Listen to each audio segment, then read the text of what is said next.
आयुर्वेद के 40वें अध्याय का नाम ईशावास्य उपनिषद है। उसमें पहले ही ऋचा वेद मंत्र में लिखा है, ईशावास्यमिदं सर्वम यत्किंच जगत्याम जगत। ईशयावास इदम सर्वम यत्किंच जगत्याम जगत। जितना भी स्थावर जंगम चराचर जगत आदि अंत मध्य रहता है, ईश्वर से व्याप्त यही ईश्वर का स्वरूप है। उसको पहचानो, नहीं तो 100 जन्म मुक्ति नहीं। इसी के साथ तो व्यवहार करना है, कहाँ व्यवहार करने जाओ? अरे हमें यही तो व्यवहार करना, पहचानो यही है तुम्हारा। तो ये ज्ञान जब तक प्राप्त न होगा तब तक हमें सिद्धि नहीं मिलेगी, मोक्ष नहीं मिलेगा। अब हम समझते हैं कि मरने के बाद मोक्ष मिल जाएगा। कुछ लोग कहते हैं कि देह त्याग देंगे तो मोक्ष मिल जाएगा। तो देह त्यागने के बाद मोक्ष मिला तो हमें क्या पता कि कहाँ गए? और देह त्यागने के बाद मोक्ष मिला तो हमारे परिवार को, बाल बच्चों को क्या पता लगा? हम मोक्ष में बैठ गए और हमारे वियोग में हमारे परिवार के लोग भूखे प्यासे सिर पटक पटक रो रहे हैं। और मोक्ष में से खबर तो भेजो कि हम मोक्ष में बैठे, तुम काय को भूखे प्यासे सिर पटक के रो रहे? ऐसे क्या समझो? तो यदि शरीर त्यागने मात्र को मोक्ष समझते हो तो कुत्ते भी मर गए, गधे भी मर गए, सूकर भी मर गए, हमने मर गए तो हम मोक्ष हो गए। ये मोक्ष नहीं है। देहस्य त्यागो न मोक्षो न दंडस्य कमंडलो अज्ञान हृदय ग्रंथि नाशो मोक्ष तुली। शरीर त्यागने से कोई मोक्ष नहीं होता है। घर द्वार बाल बच्चे छोड़ने से, जंगल में जाने से कोई मोक्ष नहीं होता। जहां बैठे हो विश्व रूप का दर्शन जिसको हो गया, हम मोक्ष है। उस विश्व में हम पैदा हुए हैं, विश्व में हम रह रहे हैं और विश्व में हम चल रहे हैं। और अब जब देह त्यागेंगे तो उसमें फिर दूसरी जगह कर्म फल भोगने जाके ट्रांसफर। तो ये सिद्धि प्राप्त करना है तो अनेक जन्म की सिद्धि कृष्ण कहते, ये ज्ञान अनेक जन्म में प्राप्त होता है। मनुष्य को आज ही और कल में थोड़ी भी सुख दर्शन हो जाए। अनेक जन्म की सिद्धि, सब पाप धुला हुआ स्थायी उद्योग का कर्ता योगी श्रेष्ठ गति है। ठीक है, इस तरह की सिद्धियां मिल गई। अब इसके पश्चात ये हो गया कि भागवत के 11वें स्कंद में 10 अवतारों का वर्णन है। पहले स्कंद में भी 10 अवतारों का वर्णन है कि 4 युग में 10 अवतार होते हैं।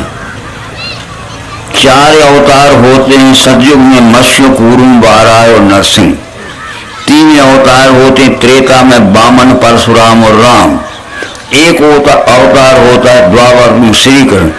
और कलयुग को घुसना पावे इसलिए उसमें प्रारंभिक 9वां अवतार होता है बुद्ध। और जब कलयुग छा जाएगा तो उसको दमन करने के लिए 10वां अवतार कल्कि आएगा। मत्स्य, कूर्म, वाराहस्य, नरसिंहो, वामनस्य तथा रामो रामस्य कृष्णस्य बुद्धा कल्कि तथा स्मृता। तो ये 9वां अवतार आ गया। देखो भैया, समझो कि ये विश्व ही विश्व परमात्मा है। उस विश्व में हम भी पैदा हुए, सबका उत्पादक है, सबका सब संरक्षण है, सबका पालक है। हम उसी में उत्पन्न हुए हैं, उसी में हम रह रहे हैं और उसी में हम सुरक्षित हैं, उसी में हम चले जाएंगे, फिर आएंगे तबादले। तो ये बताने के लिए ये सिद्धियां लिखी हैं। तो जिनको इस तरह की सिद्धि मिल गई वो अवश्य ही, अब 8 सिद्धियां लिखी थी, उनका ब्यौरा अब समझाने की जरूरत नहीं है। अणिमा, महिमा, लघिमा, गरिमा, प्राप्ति, प्रकाम, वशित्व, ईशत्व, 8 सिद्धि के नाम। बस अभिमान में हम अणिमा सिद्धि उसे कहते हैं कि हम देह के अभिमान में रहते हैं, हमके शरीर का अभिमान रहता है। ठीक है, तो अब जब शरीर का अभिमान हो गया और शरीर से संबंधित दृष्टि का अभिमान हो गया, तो जब ये ज्ञान होता है सदगुरु से कि हमारा शरीर 5.5 फुट का लंबा है, 6 फुट का, तो फिर इस विराट को स्वरूप कितने बड़ा है, आदि अंत मध्य कछु, तो उसके आगे तुम अणु के बराबर हो कि नहीं? अरे हमारा शरीर 5 फुट को है तो इस शरीर को अभिमान मत करना है। ये कितना बड़ा दिख रहा है, उसके आगे हमें सुई के मुख के बराबर भी नहीं। शरीर का अभिमान हो जाए और शरीर से संबंधित जितने अभिमान है, धन का अभिमान, कुल का अभिमान, पंथ का अभिमान, अणिमा सिद्धि हो गई। हम देह अभिमान नहीं करेंगे। तो देह जब शरीर का अभिमान नहीं होगा तो हम निष्काम भाव से बिना स्वार्थ के सेवा करेंगे संसार की। तो हम बिना स्वार्थ के सेवा करेंगे तो हमारी महिमा अपने आप बढ़ेगी। हमारी महिमा बढ़ाने के लिए हमें नाचना गाना नहीं है और स्वांग नहीं बताना कि मुझे सब मेरी प्रशंसा करें।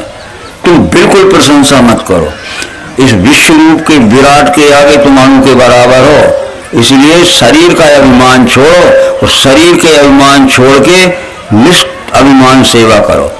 निस्वाभिमान निराभिमान सेवा करोगे, निस्वार्थ सेवा करो, अपने आप तुम्हारी महिमा बढ़ जाए, अपने आप तुम्हारी दुनिया भर में जाहिराती हो जाए। तो शरीर अभिमान ये विराट के आगे तुम कितने बड़े हो, ये कुछ आदि अंत मध्य नहीं है, अणु के बराबर है। देहाभिमान चला जाना चाहिए तो फिर महिमा अपने आप बढ़ेगी। नाचना गाना नखरे मत बताना कि मुझे कुछ अच्छा कहने, सेवा में लग जाओ हैं, पर तो महिमा अपने आप बढ़ेगी। फिर मैं सबसे बड़ा बुद्धिमान हूं, तो बताओ मेरी बुद्धि के आगे विश्व की बुद्धि कितनी बड़ी है। तो लगी मां की दृष्टि से, बुद्धि की दृष्टि से मैं लघु हूं, तो अब क्या बढ़ेगा? गरिमा हमारा गुरुत्व अपने आप बढ़ेगा, हमारा गौरव अपने आप बढ़ेगा। गौरव गुरुता हमें बढ़ाना नहीं पड़ता। तो पहले शरीर अभिमान छूटे तो हमारा क्या होगा? महिमा बढ़ेगी। फिर बुद्धि का अभिमान छूटे तो क्या बढ़ेगी? गरिमा बढ़ेगी, गौरव बढ़ेगा, गुरुत्व बढ़ेगा। अरे बहुत विद्वान।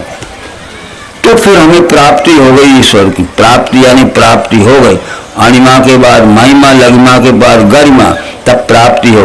हमने समझ लिया कि विश्व दर्शन की हमें प्राप्ति हो गई, झूठी बात है। जब प्राप्ति हो गई तो प्रकाम है कि जो तुम्हें प्राप्त हुआ उसको दिखा के दूसरे को पहचान कराओ। नहीं हुई तो झूठा है, तुम्हें प्राप्त नहीं हुआ। प्राप्ति हो गई तो जो तुम्हें प्राप्त हुआ तो पर काम कहते हैं कि जिसको विष्णु परमात्मा जानने की इच्छा हुई उसको प्राप्त कराओ। प्राप्ति पर काम।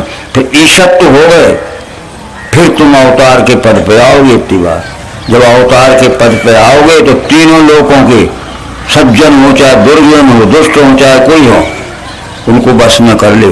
बस ये सिद्धि प्राप्त करना है।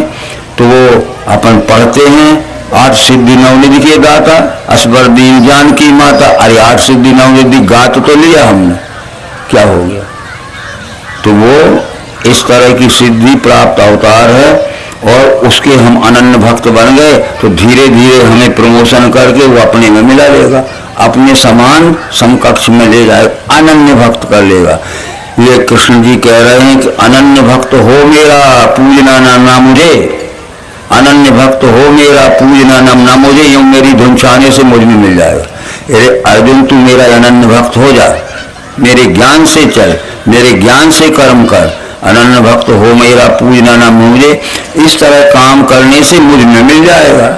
और जब तक तुम अनन्य नहीं होगा तो तू कितना ही भाषण करना, कितना ही नखरे बताना, कितना ही मटकना नचना, वो तो मैं सब भीतर की बात जानता हूं। मेरा थर्मामीटर है कि क्या बुरा है तुम्हारे भीतर। ठीक है, तो ये उद्धव को समझा दिया कि हम जो पढ़ के आए थे गुरु जी कहाँ से। ठीक है, और हम चले उद्धव जी द्वारका और तुम रहो मथुरा में। बस आज इतना